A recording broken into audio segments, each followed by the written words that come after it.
বিশ্বকাপ আর কোপা আমেরিকার সেই ছায়া খুঁজে পাওয়া যাবে অলিম্পিকে, এমন স্বপ্নই দেখিয়েছিল আলবিসেলেস্তে। কোচ ও খেলোয়াড় হিসেবে হাভিয়ের মাসচেরানো স্বর্ণপদক উপহার দিয়ে গড়বেন অনন্য নজির। ভক্তদের চাওয়া ছিল এটাই। তবে ফ্রান্সে এসে হিসেব কিছুটা গোলমেলেই হয়ে গেছে আর্জেন্টিনার।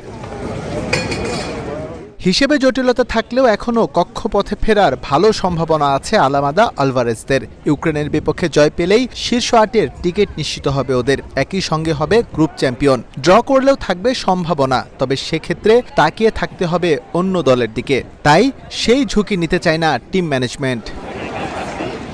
রক্ষণের শক্তি বাড়াতে দলে রাখা হয়েছে বিশ্বকাপজয়ী ওতামেন্দিকে। তারপরও আলবিসেলেস্তে ডিফেন্স হতাশ করেছে গেল ২ ম্যাচে।